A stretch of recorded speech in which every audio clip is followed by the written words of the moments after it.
Hello, everyone, and buongiorno a tutti. I'm Rabbi Barbara Aiello, broadcasting to you straight from Serrastretta, from Calabria, in the toe of our Italian boot. Today is Friday, April 24th, and it is day 46 in our all Italy lockdown to combat the coronavirus.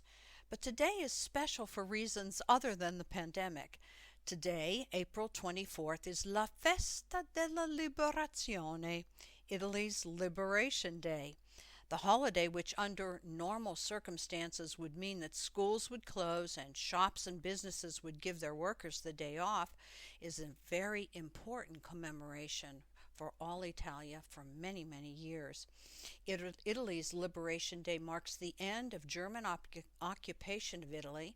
The day is also called the Anniversary of the Resistance, to honor the memory of those whose courage and dedication brought about the liberation of Bella Italia. This holiday has a special place in my heart. My father, Antonio Aiello, was part of the American Army, a special forces soldier who was embedded behind enemy lines during the Normandy invasion. Because he spoke both Italian and French, he coordinated radio transmissions between these two resistance units.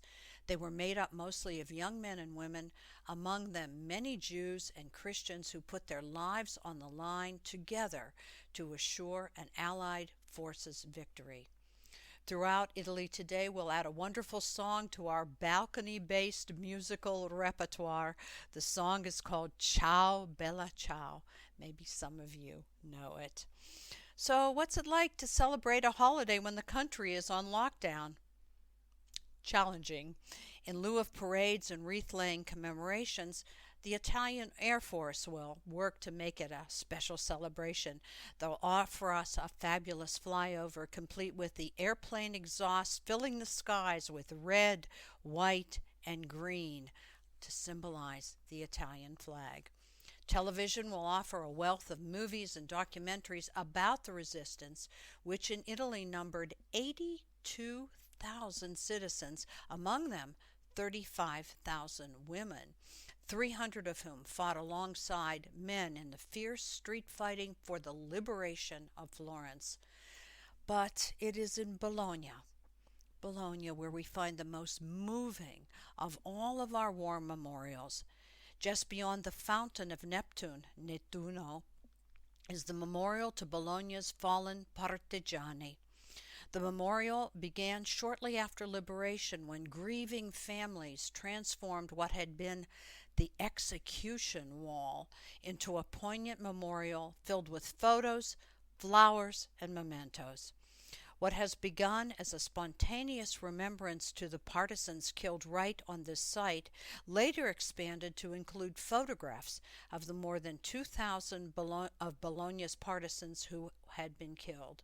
Their images are protected behind glass, and they cast a watchful eye on everyone, every day, who passes by. So what's happening on the coronavirus front? Here in Calabria, cautiously optimistic continues to be the operative phrase. Throughout Italy, we are flattening the curve, and just yesterday we Calabresi cheered when we learned that for the first time in weeks, there was not one additional coronavirus death in Calabria. Bravissimo! In fact, shops and businesses are slowly coming back to life, so I have a quiz for you. Are you ready? Here is your question. This week, one type of store was the first to be allowed to open throughout Italy. One type of store was the first to be allowed to open throughout Italy. What kind of store would that be? Flower shops, A. Bookstores, B. Or stores that sell electronics, C. Flower shops, A. Bookstores, B. Or stores that sell electronics. Did you select B for bookstores? Then you would be correct. Italians are voracious readers. Parenthetically, I believe this love for reading is one reason why Italian children are so well behaved in school. When the work is complete, without being prompted, Italian kids, they take out a book. Could it be our ancient history that plays a part? If Calabrian historians are correct when they say that prior to the Inquisition, nearly 50% of South Italy was Jewish, is this love affair with the printed word attributed to the fact that so many of us are descendants of the people of the book? Well, speaking of Inquisition times, a colleague of mine alerted me to the fact that for centuries, Italians have been on the cutting edge of containing and curing infectious diseases. In fact, an ancient medical book written during Inquisition times in 1556 describes a Venetian island which has now been documented as the world's earliest quarantine area. It was called Lazzaretto Vecchio, where anyone with symptoms of smallpox was isolated. When they died, smallpox victims were buried there. Now, this book that my colleague recommended to me is written in Hebrew. It's called Otzer Chaim, or Treasured Lives, and describes a rabbi who rigorously prohibited congregants from entering the synagogue and who delivered his sermons from an open window. This past week has brought an important memorial celebration, another one, Yom HaShoah, or Holocaust Remembrance Day.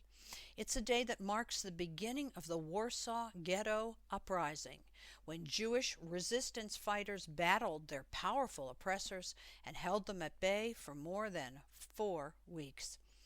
And in a fitting nod to those who, during this dark period, helped save lives, we salute the small northern Italian village of Silvino.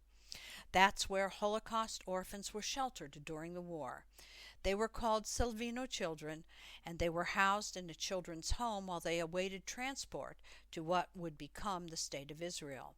Now, a small group of those surviving orphans, many of them now quite elderly, organized friends and family to make a substantial donation to the local Silvino Hospital, a place where staff is working hard to combat the coronavirus.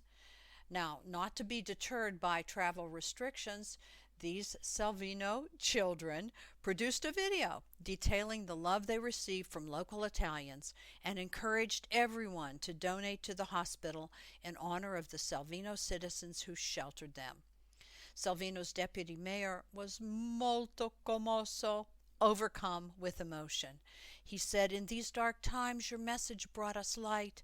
Hugs from Silvino." And hugs from Serrastretta as well, our beautiful Calabrian village. I'm Rabbi Barbara Aiello, and it is Friday, April 24th, 2020, and we are broadcasting to you, as we say each week, straight from Serrastretta, where we honor our resistance fighters with the words of the song, Ciao Bella Ciao. Questo il fiore del partigiano, oh bella ciao, bella ciao, bella ciao, ciao, ciao, questo il fiore del partigiano, morto per la libertà. Ciao bella, ciao for now.